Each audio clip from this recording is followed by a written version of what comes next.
Welcome to the Deep Dive. Today we're doing something a little different. We're diving right into the heart of Chiang Mai, Thailand. And we're doing it by looking at its very latest local news. We've got this fantastic stack of sources you shared, all dated July 3rd, 2025. And our mission here isn't just, reading headlines. It's about digging deeper, finding the surprising facts, the local rhythms, the human stories that really make a city tick. And honestly, some of this stuff is pretty unexpected. We've got everything from like major international crime all the way to some truly bizarre local happenings and even some really heartwarming community stuff. So yeah, quite the mix. Okay, so let's unpack this. The first thing that really jumped out, probably the most globally significant piece, is this huge fraud bust. Yeah, happened on July 1st. The provincial police, Region 5, they raided this high-end pool villa in Hangdong district. And they arrested 17 foreigners. The scale is just, wow. They think this group was running a massive scam operation. Apparently conned over 100,000 Chinese victims. And out of more than 14 million US dollars. That's huge. Traced back to a villa in Chiang Mai. It really is. And what's fascinating here, well, maybe fascinating isn't the right word, but telling. This really highlights that whole global pig butchering scam phenomenon we hear about. These are really sophisticated, long game operations. And they often use places like Southeast Asia, like Chiang Mai here, as a base, targeting specific communities, often diaspora, using pretty intense psychological manipulation, and that high-end pool villa. That's not just for comfort. It's part of the setup. It helps project legitimacy, blend in, avoid immediate suspicion, makes it look like tourism. Right, that makes sense, projecting legitimacy. So the choice of Chiang Mai specifically, does that tell us anything more beyond just blending in? I think it does, yeah. Chiang Mai kind of hits a sweet spot for these groups. It's got decent infrastructure, it's well-connected international airport, but the cost of living is still relatively low compared to, say, Bangkok or Singapore. Plus, it's a huge tourist hub, so foreigners don't automatically stick out. It offers that mix of anonymity and logistical support they need for these big international scams. Okay, yeah, that context is really helpful. Now, staying with law enforcement, but shifting gears a bit, your sources also flagged a pretty serious drug smuggling incident. This is up in Phang District. Sounds like there was a clash between a cavalry unit and some suspected traffickers. And the outcome, well, one smuggler was killed. But the authorities seized a significant amount, 200,000 methamphetamine pills and 20 kilos of opium. Yeah, 200,000 pills. That's not insignificant. It suggests they hit a pretty active supply line. And Phang District, well, that whole area borders the Golden Triangle region, still a major transit zone for narcotics. So busts like this, even though they're dangerous, they disrupt things, they might force traffickers to find riskier routes, maybe even slow things down for a bit. It's this constant pressure game. Right, a constant battle. Okay, let's move from that to something else. Police were involved in environmental enforcement.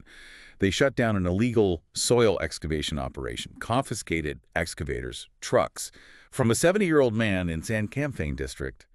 And the really striking part, this had apparently been going on unauthorized for 2 decades. 20 years, yeah. That's a long time for environmental damage. It really is, and that's the challenge, isn't it? It's not just catching them in the act, but how do you even quantify the damage over 20 years? You're talking potential changes to ecosystems, water tables, soil stability. Yeah. It adds up. So this crackdown, even after all that time, it's important. It sends a message, hopefully, that this kind of long-term neglect won't just be ignored forever. Okay, and sticking with sort of environmental zones, but a much more tense situation, there was midnight gunfire reported in the Meituan Wildlife Sanctuary. That's over in Tak Province, but it borders to Chiang Mai. Sounds like the motive, the suspects, are all still under investigation. What does an incident like that signal more broadly? It points to that ongoing friction, often quite dangerous friction, around protected areas. These sanctuaries, they're often hotspots for illegal activity poaching, definitely, but also illegal logging, maybe land encroachment. Yeah. And that leads to confrontations, direct clashes between, intruders and the rangers or security forces trying to protect the area. It just underlines the immense pressure these places are under and the real risks involved in conservation there. Yeah, real risks indeed. Okay, let's pivot a bit, because not all the news is quite so heavy. Sometimes, like you said, the local news throws up something just completely out of left field. And here's where it gets really interesting. This story about a naked motorbike ride in Sansai district. Last night, apparently, this 49-year-old guy named Clue rode stark naked through a village. And wait for it, he had 3 giant dildos strapped to his motorbike. Come on. I know. And he apparently admitted he does this regularly Wow. on rainy nights. the past 6 years. 6 years. 6 years. Police finally arrested him for indecent exposure. I mean, where do you even start with that one? Well, I mean, Wow. it's Oh, sort of anyway. memorable. It's just one of those reminders, isn't it, that alongside all the serious stuff, the global crime, the environmental issues, you just get these moments of pure, unscripted human eccentricity. These kind of local characters emerge. They become almost part of the city's folklore in a weird way. It definitely speaks to the unpredictable side of daily life anywhere, I suppose. Absolutely unpredictable. Okay, and if you thought that was a head scratcher, the city was also buzzing about these mystery QR codes that popped up everywhere. Posters appeared talking about some rumored love scandal involving James and Olivia. And they had this QR code. People didn't know whether to be curious or like really cautious about scanning it. Yes, I saw the follow-up on that one. It turns out it was a marketing campaign by a local travel agency. No way. Really? Yeah. Pretty clever, actually. It's a fascinating example of really unconventional marketing. They basically tapped into local curiosity, gossip culture, got the whole city talking, wondering if it was a prank or something serious or... Yeah. It shows how sometimes those weird, slightly irritating campaigns can be super effective at just generating buzz. Huh. James and Olivia, the travel agents. Yeah. Okay. Definitely got people talking. Now, moving to something completely different, but really quite lovely, a story that speaks more to maybe local values or resilience, the 70-baht guest house. Jay's Guest House and Restaurant. It's kept its price for a shared bunk bed at just 70 baht a night. 70 baht? That's like, what, $2 US? Something like that, yeah. And they've kept that price for 14 years. 14 years, Yep. wow. The owner's philosophy is apparently just. She wants tourists to be able to afford to stay and actually enjoy the city. Prefers that over maximizing profit. That's really something, isn't it? It's such a strong counter-narrative. You know, in tourism, which is often so focused on profit margins, to hold a price like that for so long through inflation and everything, it says a lot. It suggests a business model built on something else. Community, maybe, visitor experience, accessibility.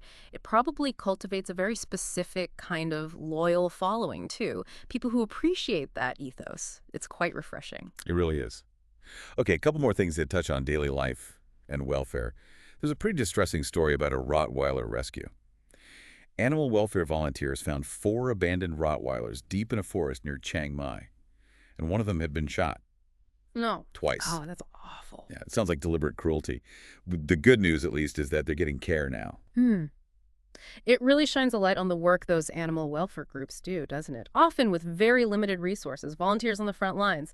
And while it's good they're being cared for, it also it highlights that persistent, grim issue of animal cruelty and abandonment, which sadly isn't unique to Chiang Mai, but it's a real problem these groups grapple with. Definitely. Okay, and finally, something very practical from your sources.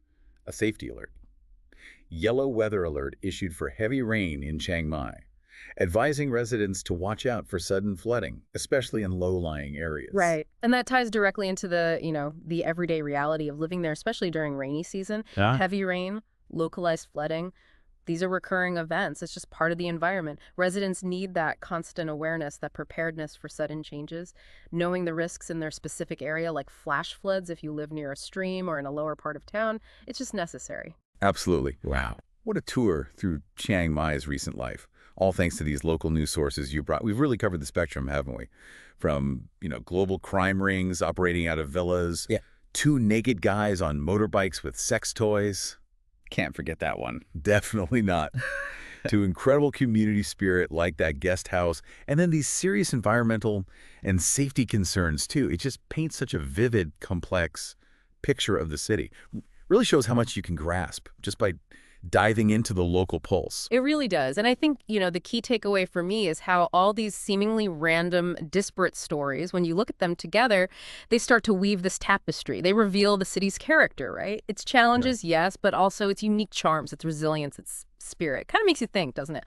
What if you took a similar snapshot, maybe the top 10 stories from your own local area right now? What hidden facets, what underlying character might that reveal if you really dove into them?